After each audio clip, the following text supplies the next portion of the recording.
మోతా తుఫాన్కి రైతు రంగాన్ని పూర్తిగా తీవ్ర నష్టాన్ని కలిసివేసింది మోతా తుఫాన్. అమరావతి ప్రాంతంలోని పెదపల్లి గ్రామంలో ఉన్నాం ప్రస్తుతం. మనం పెదపల్లి గ్రామంలో దాదాపు 3000 నుంచి 6000 ఎకరాల ఏరియా అయితే పత్తి ఎక్కువగా రైతులు సాగు చేస్తారు. ప్రస్తుతం మనం ఇక్కడ పత్తి తోటలు అయితే ఉన్నాం. పత్తి పరిస్థితి అయితే చూసుకోవచ్చు. కాటన్ తయారైపోయి కింద ఏదైతే పత్తి రెడీ అయిపోయినటువంటి పంట చూసుకోవచ్చు. పంట చేతికి వచ్చే టైంకి మోతా తుఫాను రైతుని నట్టేటిన ముంచిందని చెప్పడానికి ఇదే ఒక ఉదాహరణ అని చెప్పాలి. విజువల్ అయితే చూసుకోవచ్చు. నోటికొచ్చినటువంటి ఈ యొక్క పంటను తయారయ్యేదానికి ఇంకొక వారం రోజులు ఆగితే కనుక ఈ పత్తిని తీసే కార్యక్రమం అయితే చేస్తారు. దాదాపు ఎకరానికి దాదాపు దుక్కుల దగ్గర నుంచి మందులు వరకు చూసుకుంటే 60 నుంచి 70,000 రూపాయలు ఖర్చు అవుతుందని చెప్పి రైతులు చెప్తున్నారు. 70,000 రూపాయలు కనీసం 70 పైసలు వచ్చే పరిస్థితి అయితే లేదు. ఇంకా ఇదే ఉన్నటువంటి ఈ తోట మొత్తాన్ని దున్నేసి కల్టివేటర్ వేసి దున్నేయటం తప్ప దీనిలో పత్తి తీసేదైతే ఎటువంటి అవకాశం అయితే ఏమీ లేదు. మనతో పాటు ప్రస్తుతం రైతు ఉన్నారు. సరే ఏంటి అసలు ఈ తుఫాన్ పరిస్థితికి ఎలా నష్టపోయేది, ఏంటి అసలు పంట ఏం నష్టపోయింది? తుఫాను వల్ల ఈ మొత్తం నష్టపోయిందండి పత్తి అంతా. అంతకుముందు బాగానే ఉంది పొలాలు.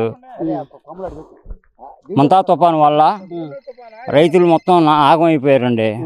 పంట పొలాలు అన్నీ అయిపోయినాయి. ఎకరానికి 60,000 రూపాయలు పెట్టుబడి అయిందండి. పెట్టుబడి అయింది. ఇప్పుడు ₹1 ఇచ్చే మార్గం ఆ పల్ల ఏం చేయాలో దిక్కు చూడాల్సిన స్థితిలో ఉండం మేము. పరిస్థితి పత్తి తీసి అమ్మితేనో 3,000 4,000 అంటున్నారండి. కూలి రేట్లకు వచ్చేదానికి 400 500 అంటున్నారు. లీటర్ అసలు ఎకరానికి ఎంత ఖర్చు అవుతుంది ఏంటి అసలు ఈ పత్తి మీరు ఎంత సాగు చేశారు పత్తి పంట అనేది? నేను 40 ఎకరం వేసానండి. 40 ఎకరం అయితే 22-23 లక్షలు బంగారం బ్యాంకులో పెట్టి తెచ్చి పెట్టుబడి పెట్టుకున్నాము. అంతా బాగానే 15 నుంచి 16 క్వింటాల కాడికి కాపించుకున్నాము. ఇప్పుడు పత్తి పగిలింది ఉంది. 150 నుంచి 200 క్వింటాల్ పగిలింది.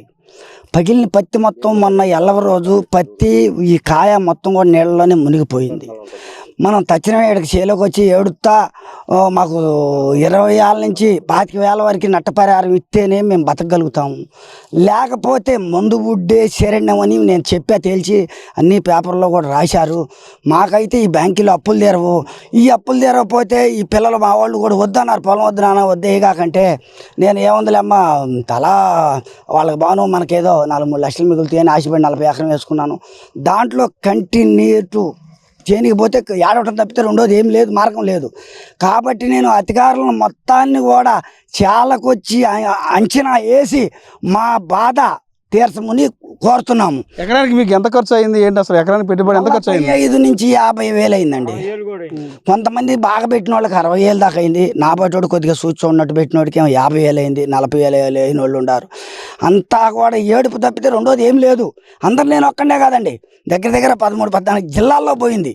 నా ఒక్కూరు కాదు, పరిమొక్కటి కాదు, పక్కన తాటికొండ కాదు, అన్ని ఊళ్ళో పోయి అల్లో లచ్చినా అని ఏడుతున్నారే కానీ వాళ్ళకి కంటిన్యూత మనం 20,000 ఇచ్చినా కూడా వాళ్ళనైతే ఓదార్చే ప్రయత్నం అయితే మనం చేయలేము. ఈ మోతా తుఫాన్ వల్ల మీరు ఎంత నష్టపోయారు? మీ పరిస్థితి ఏంటి? 40 ఎకరాలు చేశాను, ఎంత నష్టం?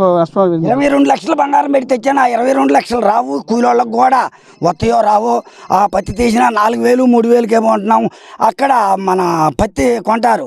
వాళ్ళ కాడికి తీసపోతే రైతుల మట్టి కొనరు. సీసీఐకి తీసపోతే వాళ్ళకి కుమ్మత్త అయిన వాళ్ళు ఉంటారు. ఆ బోకర్లు వాళ్ళదైతే కొంటారు. కానీ వాళ్ళది పనికిరాని పత్తి చెత్త అత్తపోయినా కొంటారు. నిజాయితీ రైతు కొండవు ఎవడ కూడా ఎక్కడా కూడా ఈ డలార్లు ఏదంటున్నారు కానీ రైతుకి నోట్లోకి అన్నం పోవట్లేదండి. ఇది నా ఆవేదన. ఆఫీసులు మొత్తం ఎంఆర్ఓ కానించి ఇక్కడ ఏవో కానించి ఇక్కడ చూసి మొత్తం వ్యవసాయ శాఖ వాళ్ళు మొత్తం వచ్చి వర్షం అయిపోయిన తర్వాత వ్యవసాయ శాఖ అధికారులు వచ్చి ఏమన్నా ఈ తోటలోకి వచ్చి పరిశీలించి ఏమన్నా రాసుకెళ్ళడం జరిగింది? నష్టపరిహారం పొలాల్లోకి అయితే రాలేదు. పొలం అమ్ముకోవడానికి వీకాప్ చేయించాము. దానివల్ల ఎకరానికి 30 సెంట్లు నట్టపోయామని రాశామని నిన్న మేడం గారు చెప్పింది. మా బీజేపీ పార్టీ పొగాకు చైర్మన్ కూడా వచ్చి నన్ను ఈ చేలో చూసిపోయాడు. ఆయన కూడా మేడం గారితో మాట్లాడాడు. మేము చేస్తున్నామని చెప్పింది. అదండి మా బాధ. మనతో పాటు ఇంకో రైతు ఉన్నారు. ప్రధానంగా దాదాపు ఒక 80 ఎకరాలు వేసిన రైతు. రెడ్డి గారు ఏంటి మీరు ఎంత పత్తి వేశారు ఏంటి అసలు? ఈ మోతా తుఫాన్ వల్ల మీరు ఎంత నష్టపోయారు ఏంటి అసలు? ఏముందండి ఇదే పరిస్థితి మీరు చూస్తున్నారుగా. సాంబయ్య గారు మాట్లాడినట్టుగా ఇప్పుడు ఎకరానికి 40,000 కాడి నుంచి 50,000 దాకా పెట్టుబడి పెట్టడం జరిగింది. మరి పెట్టుబడిలో ఇది కూలికి వచ్చేటప్పుడు ఇప్పుడు 4500 పత్తి అంటున్నారు. 5,000 లోపల 5,000 లోపల పత్తి అంటున్నారంటే 3,000 రూపాయలు కూలీలకు ఇవ్వాలి. మేము కూలీలకు 3,000 రూపాయలు ఇస్తే ఒక 500 మళ్ళీ బాడిగ ఉండిద్ది. మూటలు మోసిన వాళ్ళకి 500 ఇవ్వాలి.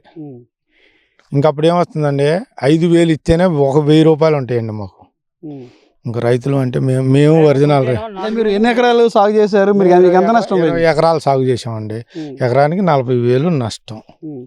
మరి వర్షం తగ్గిన తర్వాత ఏమన్నా వ్యవసాయ శాఖ అధికారులు ఏమన్నా వచ్చి పంట నష్టపరిహారం రాసేయడం జరిగిందా? వాళ్ళు ఇంట్లో కూర్చొని ఏదో రాస్తున్నాం అని అంటున్నారండి, ఆఫీసులో కూర్చొని. ఇక్కడికి దాకా మా చేనే కాదు, చాలా దగ్గర దాకా ఆ తూర్పు పొలాలు దుక్కులు రాసామంటున్నారు, కానీ ఇటు మెరక పొలం వచ్చి రాసినట్టు లేదు. అంటే మీ గ్రామంలో సుమారు ఏ పంటలు నష్టపోయింది మోతా తుఫానుకి? మొత్తం పత్తేనండి ఎక్కువ. 33,000 నికరంగా ఉంటుందని అనుకుంటున్నాం, కాదు 3,500 అని అంటున్నారు. పత్తి ఉంది, మిగిలినది దుక్కుంది. అంటే మిరప తోటలు ఎంత లేవండి, అంతా 30-40 ఎకరాలు మిరప తోటలు ఉన్నాయి. కానీ మినుము భూమి ఎక్కువ ఉంది, కానీ మినుముకు టైం పోయింది.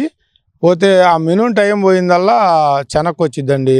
ఆ చెనక్కు వచ్చిన ఆ రైతులు ఏం చేస్తారంటే వేసి నెల రోజులు కాదండి, పూతకు వచ్చినాకైనా సరే వర్షం కానీ పడగలిగితే మళ్ళీ ఆ చెనగ పనికిరాదండి, వదిలిపెట్టుకోవటమే, మళ్ళీ దున్నేసుకోవటమే.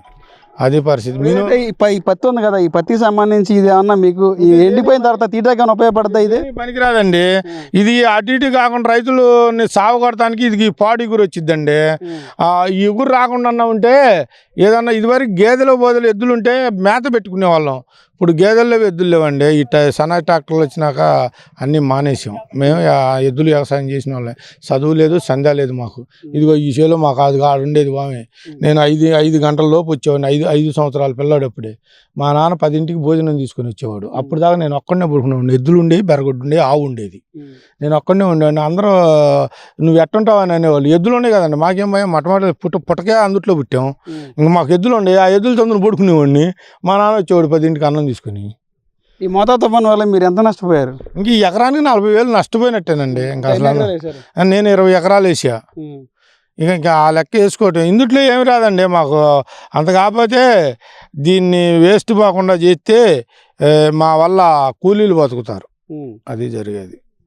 అది మోతా తుఫాను మా గ్రామంలో దాదాపు వందలాది మంది, దాదాపు 3,600 పత్తి అయితే సాగు చేయడం జరుగుతుంది. దీనివల్ల ఎంతోమంది రైతులు తీవ్రంగా నష్టపోవడం జరిగింది. మోతా తుఫాను అనేది మా జీవితాల్లో తీవ్రాన్ని అన్యాయం గురించి చెప్పారు. చూసుకోవచ్చు తయారైనటువంటి పత్తి చివరికి కాయ కుళ్ళిపోవటం జరిగింది. ఏదైతే పత్తి తీయటానికి వచ్చినట్టు ఈ టైంలో ఈ వర్షం పట్టడం వల్ల రైతుకి కన్నీళ్ళే మిగిలిందని చెప్పాలి. దాదాపు ఎకరానికి 40,000 నుంచి 60,000, 70,000 పెట్టినటువంటి రైతులు అయితే ఉన్నారు. ఈ ప్రభుత్వం ఏదైనా ఆదుకోవాలని చెప్పి కోరుతున్నారు. మనతో పాటు ఇంకో రైతు ఉన్నారు. సరే ఏంటి, ప్రధానంగా మీరు ఎన్ని ఎకరాలు సాగు చేస్తారు, మీకు ఎంత నష్టం? నేను 10 ఎకరాలు వేసాను పత్తి. అంటే ఇంకా అన్నయ్య చెప్పినట్టు మొత్తం అందరికి అయ్యి మినుము 10 ఎకరాలు ఉంది. మినుము పోయింది. ఆ పత్తి 10 ఎకరాలు వేసా. పత్తి కూడా అంతా పొలం అంతా ఇట్నే ఉందండి అందరికి. మోతా తుఫాను వల్ల మీకు ఎంత నష్టం పరిస్థితి? ఇంకా 10 ఎకరాలకే మరి ఇంకా 10-40 వేసుకుని 4 లక్షలు. మరి మినుముకి 10 ఎకరాలు వేయగానే ఎర్రవోలు పైరు పోయింది. తొలకూరలో దున్నేశాడు. తొలకూరలో వేసి బెల్లంకొండ బాబు అని ఆయన తొలకూరలో వేసి పూతకొచ్చి నాకు ఈ వర్షాలు దెబ్బ కాపు కాయపోతే నాగళ్ళు వేసాడు. నాగళ్ళు వేసి అదంతా క్లియర్ చేసి మళ్ళీ ఇప్పుడు వేసాడు. ఇవాళ 19 రోజులు మినివేసి అది ఇటు పైకి చూస్తుంది. ఏదైతే ఉందో రైతు ఆరుగాలం పండించినటువంటి పంట పత్తి తీసే టైంకి ఈ మోతా తుఫాను ఈ జీవితాల్లో తీవ్ర విషాదాన్ని నిలిపని చెప్పాలి. రాష్ట్ర ప్రభుత్వం స్పందించి ఎవరైతే పంటలు కోల్పోయినటువంటి నష్టాలుతున్నారో రైతులను ఆదుకోవాలి, పంట నష్టపరిహారం ఇవ్వాలని చెప్పి రైతులు అయితే కోరుతున్నారు. ప్రభుత్వం అయితే పంట నష్టపరిహారం ఇస్తామని చెప్తున్నారు. రైతులకి గ్రామాల్లో ఏదైతే ఉందో భూముల్లోకి వెళ్ళి నష్టపోయిన పంటలు మేము పరిశీలిస్తామని చెప్పి రాష్ట్ర ప్రభుత్వం అయితే మాటలు చెప్తుంది, కానీ అధికారులు మాత్రం ఈ రోజు కూడా భూముల్లోకి రాలేదు, మా పంట నష్టాన్ని చూడలేదు, పరిశీలించే పరిస్థితి లేదు. ఎక్కడో ఇళ్లలో ఉండి ఆఫీసులు ఉండే పంట నష్టపరిహారం రాయటం అయితే కాదు, ఫీల్డ్లోకి రావాలనేది రైతులు అయితే కోరుతున్నారు. ఇది ఇక్కడ పరిస్థితి. కెమెరామెన్ నానితో రాజ్ కమల్, S4 మీడియా, పెదపరిమి నుంచి.